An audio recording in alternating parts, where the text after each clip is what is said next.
আসসালামু আলাইকুম ওয়া রাহমাতুল্লাহি ওয়া বারাকাতুহু। আলহামদুলিল্লাহ নাহমাদুহু ওয়া নাস্তাঈনুহু ওয়া নাস্তাগফিরুহু ওয়া নু'মিনু বিহি ওয়া নাতাওয়াক্কালু আলাইহি ওয়া না'উযু বিল্লাহি মিন শুরুরি আনফুসিনা ومن سيئات أعمالنا من يهده الله فلا مضل له ومن يضلل فلا هادي له ونشهد أن لا إله إلا الله وحده لا شريك له ونشهد أن محمدا عبده ورسوله الذي أرسله الله تعالى بالحق بشيرا ونذيرا وداعيا إلى الله بإذنه وسراجا وقمرا منيرا فقد قال الله تعالى في شأن حبيبه مخبرا وآمرا أعوذ بالله من الشيطان الرجيم بسم الله الرحمن الرحيم إن الله وملائكته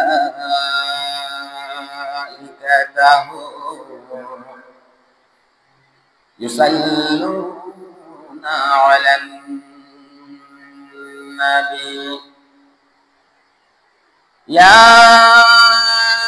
أيها الذين آمنوا صلوا عليه وسلموا تسليما اللهم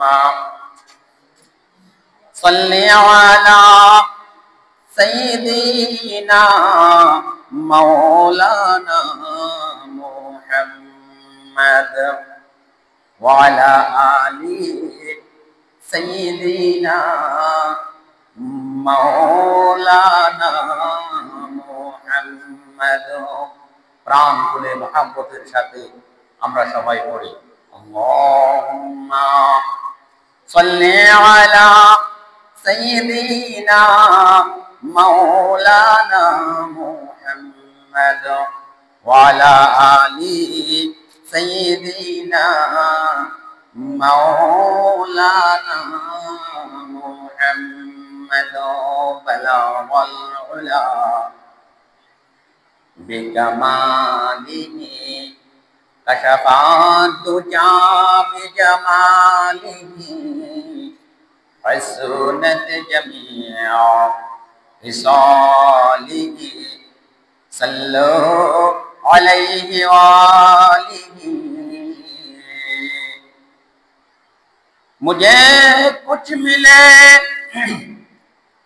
या न मिले मुहम्मद मिले या नूर शय से अल्लाह मिले बलगल उला बिकमालिही कशफत दुजा बिजमालिही हसनत जमीअ खिसालिही सल्लु अलैहि वालिही ला इलाहा इल्लल्लाह ला इलाहा इल्लल्लाह লা ইলাহা ইল্লাল্লাহু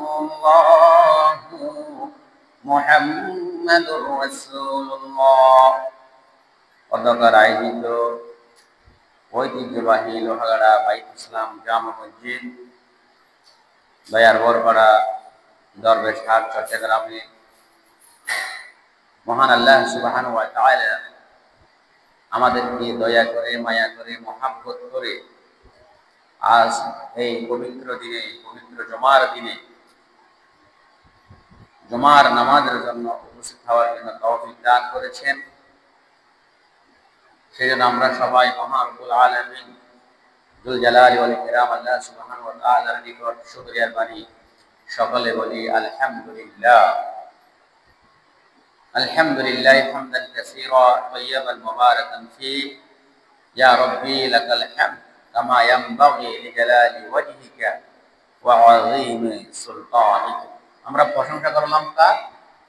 আমরা প্রশংসা করেছি আল্লাহ, যাবতীয় হুকুমদাতা, বিধানদাতা, রিজিকদাতা, হায়াতদাতা, মওতদাতা, সার্বভৌম একচ্ছত্র অধিপতি, সার্বভৌম ক্ষমতার মালিক একমাত্র কে? আল্লাহ সুবহানাহু ওয়া তাআলা। সেই মহান রব্বুল আলামিনের শুকরিয়া জ্ঞাপন করার পাশাপাশি আমাদের দয়ার নবী, মায়ার নবী, রহমতুল লিল আলামিন, শাহিন শাহী বাদশাহ, সর্বকালের সর্বশ্রেষ্ঠ মহামানব যার হাবিব হযরত মুহাম্মদ মুস্তাফা সাল্লাল্লাহু আলাইহি ওয়াসাল্লামের নিকট লাখো কোটি দরুদ প্রেরণ করেছি। প্রিয় ভাইরা, আমি আজকে জুমার বিষয় নির্ধারণ করেছি। গত জুমার ধারাবাহিকতায় পবিত্রতা অর্জনের মাধ্যম, গত জুমায় পবিত্রতা অর্জনের মাধ্যম হুজুর আলোচনা করেছিলাম। ইনশাআল্লাহ তাআলা আজকে আমরা গোসলের আলোচনা করব। প্রিয় ভাইরা, গোসল এটা একটি আরবি শব্দ। গোসলের শাব্দিক অর্থ হচ্ছে ধৌত করা, ধোয়া, অর্থাৎ পুরা শরীর ধোয়াকে বলা হয় কি? গোসল, যাকে আমরা ইংরেজিতে বলি বাথ, ধৌত করা। শরীয়তের পরিভাষায়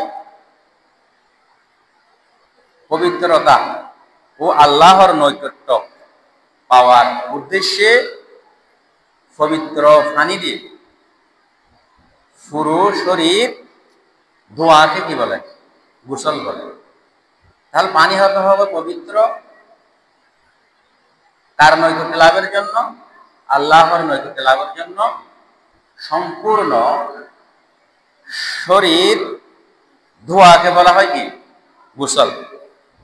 এই জন্য আল্লাহ সুবহানাহু ওয়া তাআলা পবিত্র কোরআনের মধ্যে বলেন, ওয়া ইন কুনতুম জুনুবান ফাততাহহারু, আজ তোমরা কি হও? অপবিত্র হও, তবে তোমরা সারা দেহ কি নাও? পবিত্র করে নাও। এখন গোসল ফরজ হওয়ার জন্য কয়েকটি রয়েছে, কারণ রয়েছে। এর মধ্যে একটা কারণ হচ্ছে আমাদের মা বোনদের মাসিক বন্ধ হয়ে যাওয়ার পর গোসল করা ফরজ। এরপরে সন্তান প্রসবের পর নারীদের গোসল করা ফরজ। এরপরে মৃত ব্যক্তিদের, জীবিত ব্যক্তিদেরকে গোসল দেওয়ার ফরজ। ফরজে কিফায়া বলেছেন কেউ। তাহলে এরপর আরেকটা হচ্ছে জুনুবি অবস্থায় আমরা যখন কি হই? জুনুবি হই, তখন আমাদের উপর গোসল ফরজ। তাহলে 7টা কারণ মানুষের কি হয়? গোসল ফরজ হয়। একটা হচ্ছে আমাদের মা বোনদের যে মাসিক হয়, মাসিক বন্ধ হওয়ার পর গোসল করা ফরজ। আমাদের মা বোনদের যে বাচ্চা হয়, বাচ্চা হওয়ার পর নাফাস থেকে পবিত্র হওয়ার পর গোসল করা ফরজ। এরপরে মৃত ব্যক্তিদেরকে জীবিত ব্যক্তি দ্বারা গোসল দেওয়া ফরজ। কেউ কেউ বলেছেন ফরজে কিফায়া। এরপরে 4 নম্বর হচ্ছে কেউ যদি কি হয়? জুনুবি হয়, অপবিত্র হয়, তখন তার উপর গোসল করা ফরজ। জুনুবি হওয়ার বিস্তারিত ব্যাখ্যা আছে, বর্ণনা আছে, এটা পরে বলবো ইনশাআল্লাহ। এখন এই যে আমরা গোসল করি, গোসলের ফরজ আমরা কয়টা জানি? তিনটা। প্রিয় ভাইরা, গোসল ফরজ কয়টা? তিনটা। গোসল ফরজ কয়টা? তিনটা। এক নম্বর হচ্ছে কুলি করা। কি করা? কুলিটা হতে হবে গড় গড়ার সাথে 3 বার কুলি করা কি গোসলের ফরজ। গড়ের সাথে করতে হবে, কুলি করতে হবে। এরপরে 2 নম্বর ফরজ হচ্ছে নাকে পানি দেওয়া। নাকের একেবারে ভিতরে পর্যন্ত নরম জায়গা পর্যন্ত পানি পৌঁছানো ফরজ। এরপর 3 নম্বর হচ্ছে সারা শরীর পানি দিয়ে এমন ভাবে ধোয়া যাতে দেহের মধ্যে চুল পরিমাণ জায়গাও কি না থাকে, শুকনা না থাকে, সমস্ত শরীর ঘষে মেজে ভালোভাবে ধৌত করা হচ্ছে কি ফরজ। এই যে আপনি ধৌত করবেন গোসল, এই ধৌত করার নিয়মকে পবিত্র গ্রন্থ নুরুল ইজাতে 11টি ফরজ বর্ণনা করেছেন। এই 3টাকে কয় ভাগে ভাগ করা হয়েছে? 11 ভাগে। কয় ভাগে? 11 ভাগে। মূলত ইমাম আবু হানিফা রাহমাতুল্লাহ আলাইহি হানাফি মাযহাব অনুসারে গোসলের ফরজ কয়টা প্রিয় ভাইরা? 3টা। এর মধ্যে প্রথম হচ্ছে গড়গড়ার সাথে কুলি করা, নাকে পানি দেওয়া, সমস্ত শরীর ঘষে মেজে ভালোভাবে ধৌত করা হচ্ছে গোসলের ফরজ। তো নুরুল ইজাতে গোসলের মধ্যে 11টি ফরজ বর্ণনা করেছেন। এর মধ্যে প্রথম হচ্ছে মুখমণ্ডলের ভিতরের অংশ ধৌত করা। মুখমণ্ডলের কি প্রিয় ভাইরা? মুখের ভিতরের অংশ ধৌত করতে হবে, ফরজ। 2 নম্বর হচ্ছে নাকের ভিতরে ধৌত করা। মুখের ভিতরে ধৌত করছেন, নাকের ভিতরে কি করা? ধৌত করা ফরজ। এরপরে সমস্ত শরীর, 3 নম্বর হচ্ছে সমস্ত শরীর একবার ধৌত করা ফরজ। এরপরে 4 নম্বর হচ্ছে পুরুষাঙ্গের মাথার চামড়া ভেতরের অংশ যা উন্মুক্ত করতে কষ্ট হয় না তা কি করা? ধৌত করা। যেমন কাউকে সুন্নত করায় নাই, সুন্নত না করে কারো যে চামড়াটা আছে, চামড়াটা টেনে যতটুকু টানা যায় ততটুকু টেনে ভিতরে পানি পৌঁছানোটাও ফরজ পুরুষাঙ্গে। নাভি ধৌত করা, নাভিতে সুন্দর করে ভিতরে পানি পৌঁছাতে হবে আঙ্গুল দিয়ে, নাভি ধৌত করা প্রিয় ভাইরা 5 নম্বরে ফরজ। 6 নম্বর হচ্ছে শরীরে সেই ছিদ্র ধৌত করা যা মিলিয়ে যায়নি, যেমন নাক ও কানের ছিদ্র। কানের ছিদ্রের ভিতরে পানি ভালো করে পৌঁছে দিতে হবে, নাকের ভিতরে ভালোভাবে পানি পৌঁছিয়ে ধৌত করতে হবে। পুরুষের 7 নম্বর হচ্ছে, ভালো করে খেয়াল করবেন, এগুলো ইম্পর্টেন্ট। আপনার গোসল না হলে কোন ইবাদত আপনার থেকে আল্লাহ কবুল করবে না, আপনি না পান। 7 নম্বর হচ্ছে পুরুষের বেনিকৃত চুলের ভেতরের অংশ পানি পৌঁছানো। অনেক সময় পুরুষরা বেনি বাঁধে, আগের যুগে ছিল, এখন বাঁধে না। ওখানে বেনির ভিতরে কি করতে হবে? পানি পৌঁছাতে হবে। এতে চুলের গোড়ায় পানি পৌঁছানো অথবা না পৌঁছানোর কোনো শর্ত নাই। বেনির কি করতে হবে? চুলের ভিতরে বেনিতে পানি পৌঁছাতে হবে। তবে মহিলাদের ক্যাশ বেনি ধৌত করতে হবে না যদি পানি তাদের চুলের গোড়া পর্যন্ত পৌঁছে যায়। চুলের গোড়া পর্যন্ত বেনির ভিতরে যদি পানি পৌঁছে যায় তাহলে আপনার এই যে ক্যাশ হবে বেনি ধৌত করতে হবে না। এরপরে প্রিয় ভাইয়েরা 8 নম্বর হচ্ছে দাড়ির নিচের চামড়া, দাড়ির ভিতরে চামড়া আছে না, দাড়ির ভিতরে চামড়াটাও কি করতে হবে? ধৌত করা ফরজ।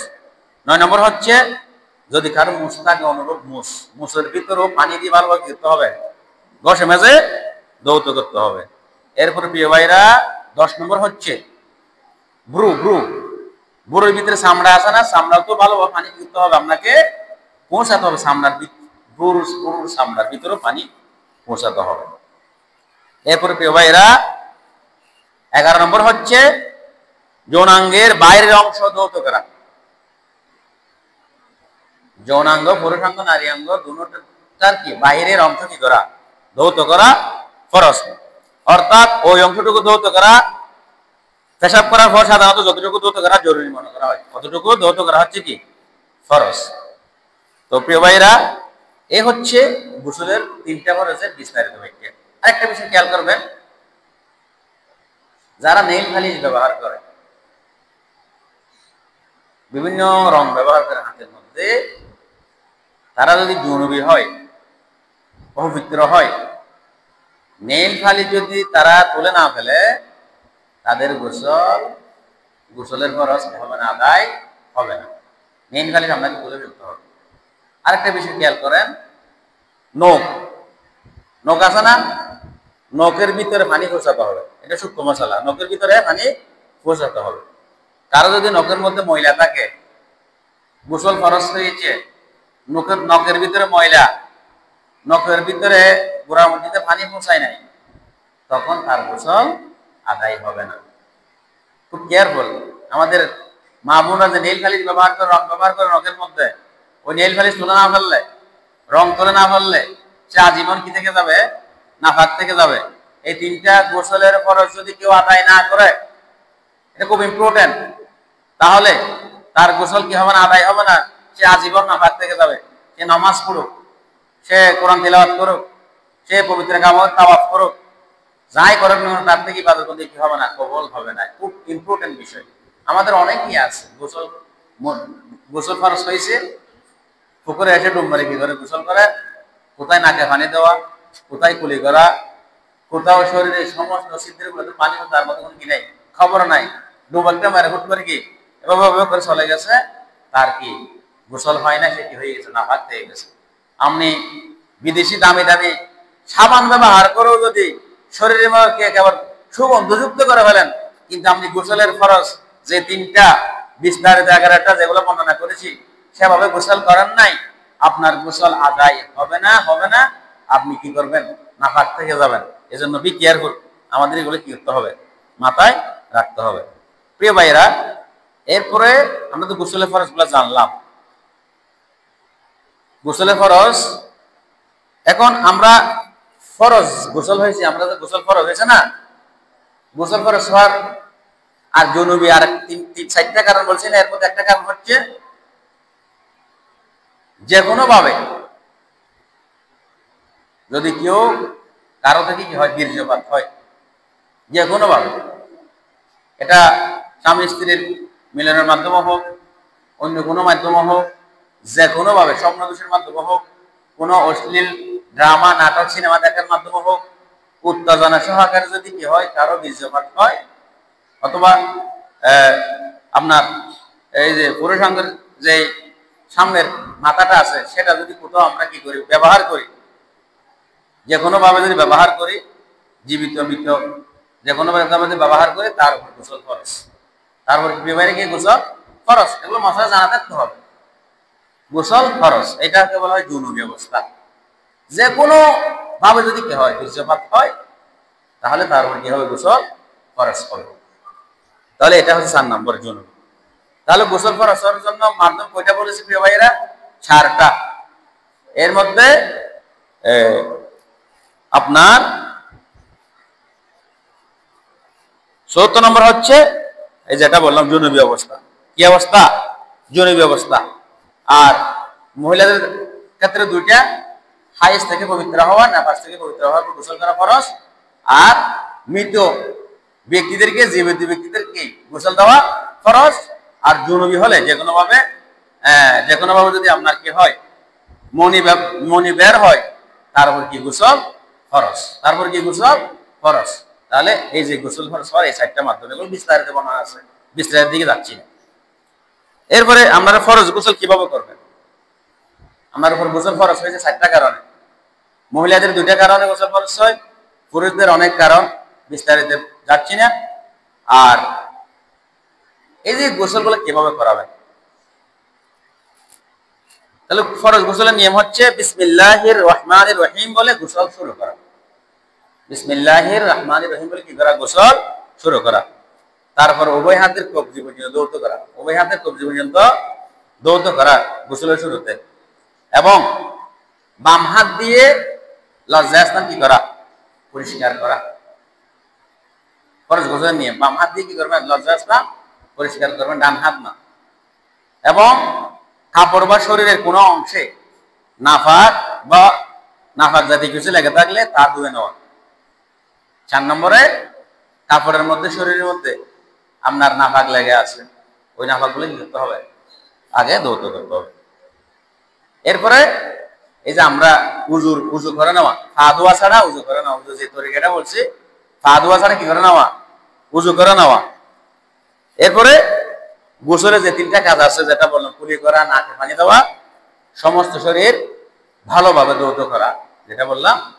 7 নম্বর হচ্ছে প্রিয় ভাইরা, গোসলের স্থান থেকে একটু সামান্য সরে এসে উভয় পা ভালোভাবে ধোয়া, উভয় পা ভালোভাবে ধোয়া।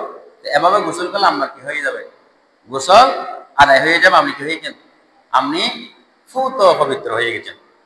এখন গোসলের কতগুলো আদাব রয়েছে, গোসলের কতগুলো কি রয়েছে? শিষ্টাচার রয়েছে। শিষ্টাচার হচ্ছে কি? বসে স্থানে বসে গোসল করা, যাতে পানিগুলো কি নিচের দিকে গড়িয়ে যায়, পায়ে সিটা না লাগে। এবং গোসল করার অবস্থায় পানির অপচয় করা যাবে না, পানির অপচয় করা যাবে না। এবং যেখানে মানুষ বেশি সেখানে গোসল না করা।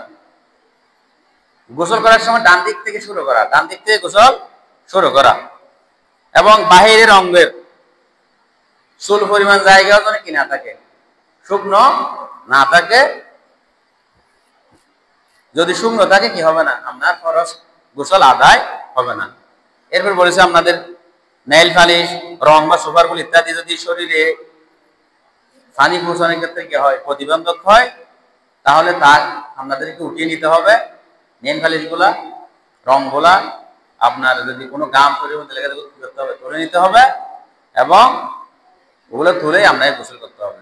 আপনার শরীরে যদি নেইল পালিশ থাকে, কোনো আটা জাতীয় কিছু লেগে থাকে, গাম জাতীয় কিছু লেগে থাকে, আপনি নখের ভিতরে ময়লা থাকে, ওগুলো যদি আপনি ভালোভাবে তুলে না নিয়ে ভালো করে ওখানে পানি না পৌঁছান, তাহলে আপনার গোসল আদায় হবে না। খুব সেন্সিটিভ বিষয়, খুব মারাত্মক বিষয়। প্রধান মাধ্যম হচ্ছে আপনার উজু গোসল। আপনি উজু গোসলে যদি কি করেন? ভুল করেন, আপনার নামাজ তো, আপনার ইবাদত তো আদায় হবে না। সারা বছর জীবনভর ইবাদত বন্দী করেছেন, কিন্তু আপনি কি করেছেন? নাপাক হয়ে গেছেন। ফরজ গোসলে পুরুষের দাড়ি ও মাথার চুলের গোড়ায় সম্পূর্ণ কি করতে হবে? ভালোভাবে ভিজাতে হবে। নারীদের চুলের গোড়ায় কি করতে হবে? পানি পৌঁছাতে হবে। আরেকটা গুরুত্বপূর্ণ মশলা, আমাদের মা বোনরা তো নাকফুল ব্যবহার করে, নাকফুল ব্যবহার করে না? আবার কানের দুল ব্যবহার করে। নাকফুল ব্যবহার করে, কানের দুল ব্যবহার করে। ওগুলো একটু নেড়ে ছেড়ে, এদিকে টেনে টেনে নেড়ে ছেড়ে কি করতে হবে? ওখানে পানি পৌঁছাতে হবে। নাকফুলটাকে নেড়ে ভিতরে পানি পৌঁছাতে হবে। কানের দুলের মধ্যে কানের যে ছিদ্রটা আছে এখানে কি করতে হবে? ওখানে পানি নেড়ে ছেড়ে পানি পৌঁছাতে হবে। তবে আপনার কানের ভিতরে, নাভির ভিতরে পানি বলে সতর্ক থাকতে হবে, কেননা অনেক সময় পানি ভিতরে ঢুকে, সতর্কতা সাথে ব্যবহার করতে হবে। আবার অনেকের দাঁত লাগাই, আমরা দাঁত লাগাই না, কুলি করলে নিচে পানি পৌঁছে না, এবং তা করলেও ক্ষতির আশঙ্কা হয়। দাঁতগুলা কুলি করলে ওখানে নিচে পানি যায় না, আবার করলে কি হবে? ক্ষতির আশঙ্কা রয়েছে। তাহলে গোসলের সময় দাঁতগুলা কি নয়? জরুরি নয়। আর যদি এমন কিছু লাগানো থাকে যাকে হয়তো খোলা যায়, দাঁতগুলো অনেকের খোলা যায়, আবার অনেকগুলো কি হয় না, খোলা যায় না, তাহলে খোলা গেলে ওই দাঁতগুলো খুলে কি করতে হবে? নিচে পানি পৌঁছাতে হবে গোসলের সময়। এরপরে আমাদের গোসলের সুন্নত তরিকা হচ্ছে প্রিয় ভাইরা, এরপরে গোসলের কতগুলো সুন্নত তরিকা আছে। গোসলের সুন্নত তরিকা হচ্ছে আপনার যে ফিকহুল মুয়াসসার, যারা ইমাম আবু হানিফা রাহমাতুল্লাহ আলাইহি কি করেছেন, ইমাম আবু হানিফা রাহমাতুল্লাহ আলাইহি হানাফি মাযহাব অনুসারে যে গোসলের সুন্নত হচ্ছে প্রিয় ভাইরা, পরিপূর্ণভাবে গোসল সম্পন্ন হওয়ার জন্য গোসলকারীর কতগুলো বিষয়ের দিকে লক্ষ্য রাখা আবশ্যক। সেগুলো হচ্ছে গোসলের শুরুতে বিসমিল্লাহ বলা সুন্নত। গোসলের শুরুতে কি বলা? বিসমিল্লাহ বলা সুন্নত। পবিত্রতা অর্জনের নিয়তে গোসল করা সুন্নত। আমি যখন গোসল করবো, আমার নিয়ত থাকতে আমি কি করতেছি? পবিত্রতা অর্জনের জন্য গোসল করতেছি। নামায়াতুল গুসল লিরাফিল জানাবাত, এরকম আমরা দোয়া পড়েছি। এই পবিত্রতা নিয়ত থাকতে হবে, এটা সুন্নত।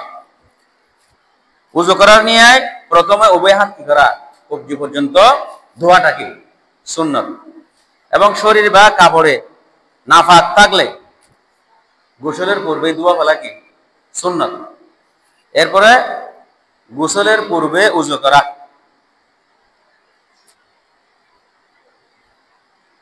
কিন্তু যদি এমন নিম্নস্থানে দাঁড়িয়ে গোসল করে যেখানে পানি জমে থাকে, তাহলে পা ধোয়াটা একটু কি করবে, বিলম্বিত করবে। সমস্ত শরীরে 3 বার পানি পৌঁছান, কয়বার? 3 বার। এটা গোসলের সুন্নত। প্রথমে মাথায় পানি ঢালতে হবে। প্রথমে কি মাথায় পানি ঢালা, একবার এক মগ মাথায় ঢাললেন, দ্বিতীয়বার ডান কাঁধে ঢাললেন, তৃতীয় মগ বাম কাঁধে ঢাললেন। এটা হচ্ছে সুন্নত তরিকা। এটা কি তরিকা? সুন্নত তরিকা। 8 নম্বর হচ্ছে শরীর ঢলা। ঢলা সমস্ত শরীর, পায়ের নখ থেকে চুলের আগা পর্যন্ত সমস্ত শরীর ঘষে মেজে ঢলে ঢলে যত রকমের আপনার এক ছিদ্র আছে সবগুলাই ভালোভাবে ঢলে মেজে পানি পৌঁছানোটা হচ্ছে সুন্নত। এখানে ফরজ সহ আদায় হয়ে যাবে। এরপরে 9 নম্বর হচ্ছে অঙ্গগুলো বিরতিহীনভাবে ধোয়া। একটা অঙ্গ ধৌত করেছেন, আবার যদি হেঁটে আসছেন, শুয়ে গেছে, এরকম না, বিরতিহীনভাবে ধারাবাহিকভাবে ধোয়াটা সুন্নত। এরপরে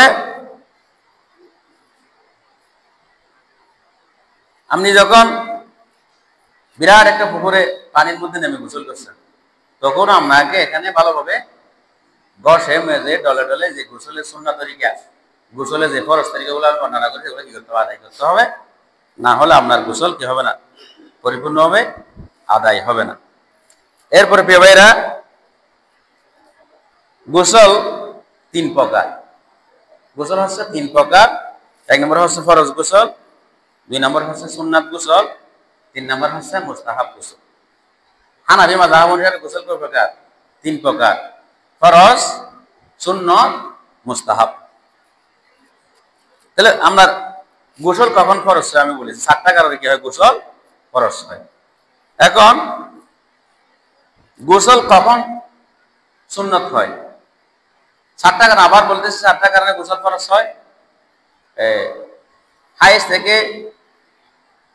মুক্ত হওয়ার পর গোসল ফরজ, নেফাস থেকে মুক্ত হওয়ার পর গোসল ফরজ, তারপর আপনার মৃত ব্যক্তিকে, জীবিত ব্যক্তির কি গোসল দেওয়া ফরজ, এবং কোন নারী পুরুষ যদি কি হয়, জুনুবি হয়, যে কোনো ভাবে যদি তাদের থেকে কি হয়, মনি বের হয়, বীর্যপাত হয়, তাহলে তার উপর গোসল ফরজ হবে। তারপরে কি হবে? গোসল ফরজ হবে। এই 7টা কারণে গোসল ফরজ হয়। এগুলো বিস্তারিত বর্ণনা আছে, এগুলো আরেকদিন বলবো ইনশাআল্লাহ। এরপরে গোসল এর সুন্নাত হচ্ছে 7টি। প্রথম হচ্ছে জুমার নামাজের জন্য গোসল করা সুন্নাত। জুমার নামাজের জন্য গোসল করা সুন্নাত। 2 ঈদের নামাজের জন্য গোসল করা সুন্নাত। 2 নম্বর, 2 ঈদের নামাজের জন্য গোসল করা সুন্নাত। 3 নম্বর হচ্ছে ইহরাম বাঁধার জন্য। যারা উমরা করতে যাবেন, হজ করতে যাবেন, যখন আপনারা ইহরাম বাঁধবেন, ইহরাম বাঁধার সময় গোসল করা সুন্নাত। এরপরে 4 নম্বর হচ্ছে আরফার ময়দানে সূর্য হেলে যাওয়ার পর হাজিদের জন্য গোসল করা সুন্নাত। যখন আপনারা আরফাতের ময়দানে যাবেন হজ করার সময়, তখন সূর্য যখন পশ্চিম দিকে হেলে যাবে, হেলে পড়বে, ওই অবস্থায় হাজি সাহাবানদের জন্য গোসল করা সুন্নাত। এখন প্রিয় ভাইরা, গোসল কখন আমাদের জন্য মুস্তাহাব? এখানে প্রায় আল ফিকহুল মুয়াসসার কিতাবের মধ্যে 18টি গোসলের মুস্তাহাব বর্ণনা করেছেন। এই মুস্তাহাবগুলো বলে আমি ইনশাআল্লাহ আজকে আলোচনা শেষ করব। এর মধ্যে গোসল করা মুস্তাহাব হচ্ছে শাবানের 15 তারিখ রাত্রে, নিসফে শাবান যেটা আমরা বলি, শাবানের 15 তারিখ শবে বরাতের দিন গোসল করা মুস্তাহাব। শবে কদরের রাত্রিতে গোসল করা মুস্তাহাব। কোন রাত্রিতে? শবে কদরের রাত্রিতে গোসল করা মুস্তাহাব। সূর্যগ্রহণ ও চন্দ্রগ্রহণের নামাজের জন্য সালাতুল, এই যে আমরা সূর্যগ্রহণ, চন্দ্রগ্রহণের জন্য আমরা কি করি, নামাজ পড়ি, তখন কি গোসল করা মুস্তাহাব। তারপরে সালাতুল ইস্তিসকা, বৃষ্টি নামাজের জন্য গোসল করা মুস্তাহাব। এরপরে 5 নম্বর হচ্ছে ভয় লাগলে, সংখ্যা লাগলে গোসল করা মুস্তাহাব। কেউ ভয়ে বিহবল হয়ে পড়েছেন, ওই অবস্থায় গোসল করা কি মুস্তাহাব। কোনো আশঙ্কা, কোনো কিছুর আশঙ্কা লাগছে আপনার, ওই অবস্থায় গোসল করা মুস্তাহাব। এরপরে ঘোর অন্ধকারের সময় গোসল করা কি মুস্তাহাব। 7 নম্বর হচ্ছে প্রচন্ড বায়ু প্রবাহিত হওয়ার সময়, তুফান হওয়ার সময় গোসল করা কি মুস্তাহাব। 8 নম্বর হচ্ছে নতুন কাপড় পরিধানের সময়। আপনি নতুন একটি কাপড় কি করেছেন, এটা পরিধান করবেন, এর আগে গোসল করা কি এরা মুস্তাহাব। এরপরে আপনি পাপ করেছেন, তওবা করার সময়, তওবা করার আগে গোসল করা কি মুস্তাহাব। এরপরে সফর থেকে প্রত্যাবর্তনকারীর জন্য, আপনি কোথাও সফরে গিয়েছেন, সফর থেকে আসার পর গোসল করা কি মুস্তাহাব। এরপরে প্রিয় ভাইরা, যারা মদিনা শরীফে প্রবেশ করতে চায় ইচ্ছুক, তাদেরও গোসল করা মুস্তাহাব। যে সমস্ত ভাইরা মক্কায় যেতে চায়, মক্কা শরীফে প্রবেশ করতে ইচ্ছুক ব্যক্তিদেরও গোসল করা মুস্তাহাব। কুরবানির দিন 13 নম্বর, সকালে মুজদালিফা অবস্থান করার জন্য, কুরবানির দিন সকালে মুজদালিফা অবস্থান করার জন্য গোসল করা মুস্তাহাব। এরপর প্রিয় ভাইরা, তাওয়াফে জিয়ারতের উদ্দেশ্যে কাবাঘর তাওয়াফ করার জন্য আমরা যখন নিয়ত করব তখন গোসল করা কি মুস্তাহাব। এরপরে মৃত ব্যক্তিকে গোসল দান করার জন্য, যে ব্যক্তি মৃত ব্যক্তি গোসল দিয়েছে ওই ব্যক্তির গোসল করা কি মুস্তাহাব। এরপরে প্রিয় ভাইরা, সিঙ্গা লাগানোর পর, আমরা কাপ লাগাই, সিঙ্গা লাগাই, এখন সিঙ্গা লাগানোর পর আপনার গোসল করা কি মুস্তাহাব। 17 নম্বর হচ্ছে বিকৃত মস্তিষ্ক ব্যক্তি, বিকৃত মস্তিষ্ক ব্যক্তি সুস্থ হওয়ার পর, তদ্রূপ মাতাল অচেতন ব্যক্তি সুস্থ লাভ করার পর গোসল করা মুস্তাহাব। পাগল ছিল, অচেতন ছিল, মাতাল ছিল, হঠাৎ ব্রেন লোপ পাইছে, যখন সে স্বাভাবিক হবে তার উপর গোসল করা কি মুস্তাহাব। এগুলো সবগুলো হানাফি মাযহাবের অনুসারী, যারা আমরা হানাফি মাযহাব কি করি পালন করি এদের জন্য। এরপরে 18 নম্বর হচ্ছে পবিত্র অবস্থায় ইসলাম গ্রহণকারীর জন্য, যে ব্যক্তি ইসলাম কবুল করেছে, ইসলাম গ্রহণ করেছে, তার উপরও কি গোসল করা মুস্তাহাব। কিন্তু যে ব্যক্তি অপবিত্র অবস্থায় ইসলাম গ্রহণ করেছে তার জন্য গোসল করা ফরজ। কোন একটা ব্যক্তি সে পবিত্র আছে, ওই অবস্থায় সে মুসলমান হয়েছে, তখন তার জন্য গোসল করা মুস্তাহাব। যদি ওই মুসলমান হওয়ার সময় যদি কি থাকে, অপবিত্র থাকে, নাপাক থাকে, তখন সে মুসলমান হওয়ার পর গোসল করা কি গোসল করা ফরজ। তাহলে এই যে 18টা বিষয় আমরা প্রায় এগুলা কি করি পালন করি, কিন্তু এগুলোর আমরা কোনটা ফরজ, কোনটা সুন্নত, কখন গোসল ফরজ হয়, কখন গোসল সুন্নত হয়, আর কখন মুস্তাহাব আমরা জানি না। এগুলো আমাদের জানা থাকতে হবে। আমরা মাযহাবের অনুসারী হলে আমরা যে মাযহাব লালন করি সেই মাযহাবের নিয়ম কানুন রীতিনীতি আমাদেরকে জানা থাকতে হবে, তাহলে আমরা কি প্রকৃত মাযহাবের অনুসারী হবে। এই জন্য আমরা প্রকৃত মাযহাবের অনুসারী না হওয়ার কারণে আমাদেরকে এখন বিভিন্ন আহলে কোরআন, আহলে হাদিস, বিভিন্ন বাতিল ফিরকা আমাদেরকে মোটিভেট করতেছে, আমাদেরকে ডাইভার্ট করে আমাদেরকে উগ্র করতেছে। আমরা একে অপরের সাথে কি করতেছি, মারামারি করতেছি, হানাহানি করতেছি, কথা কাটাকাটি করতেছি, না জেনে, না বুঝে, না শুনে, আমরা মাযহাবের বিষয় না জানার কারণে। যেমন গত কয়েকদিন আগে কোন একটা জায়গায় মসজিদ ভেঙে ফেলছে আহলে হাদিস এবং আহলে সুন্নাত ওয়াল জামাত দাবিদার অনেক লোক, কিন্তু ইসলামে শরিয়াতের মধ্যে বড় বড় আলেম উলামারা, পীর বুজুর্গরা ঘোষণা দিয়েছেন আহলে সুন্নাত ওয়াল জামাত দাবি করতে পারবে ওরা যারা চার মাযহাবের অনুসারী। কয় মাযহাব? চার মাযহাবের অনুসারী। এর মধ্যে একটা হচ্ছে হানাফি মাযহাব, আর একটা হচ্ছে শাফিঈ মাযহাব, আর একটা হচ্ছে কি মালিকি মাযহাব, আর একটা হচ্ছে কি হাম্বলি মাযহাব। এই মাযহাবগুলো যারা কি করে অনুসরণ করে পালন করে এরাই হচ্ছে আহলে সুন্নাত ওয়াল জামাত। বাকি যারা সবগুলো বাতিল ফিরকা, এগুলো ইসলামের মধ্যে কি বিভিন্ন ধরনের বিভিন্ন ছোট ছোট ছোট ছোট বিষয় ঢুকিয়ে দিয়ে মানুষদেরকে ইসলাম বিমুখ করতে চায়, ইসলাম থেকে কি আপনাকে বাহির করতে চায়, অন্য ধর্মের মধ্যে কি করতে নিয়ে যেতে চায়। এই জন্য আপনারা চোখ কান খোলা রাখবেন, মাযহাব অনুযায়ী আমরা আমল করবো, অনেক অনেক কিছু বলবো, অনেক কথা বলবো, এদিকে কি করবেন না, আমরা বক্ষেপ করবে না। আমরা তো সাধারণ মানুষ, আমাদের তো তেমন জ্ঞান নাই। মাযহাব মানতে পারবো না কারা? যাদের প্রায় 30-40টা জ্ঞান আছে, অনেক জ্ঞানের অধিকারী, গভীর জ্ঞানের অধিকারী, মুজাদ্দিদের পর্যায়ের লোকেরা মাযহাব মানবে না।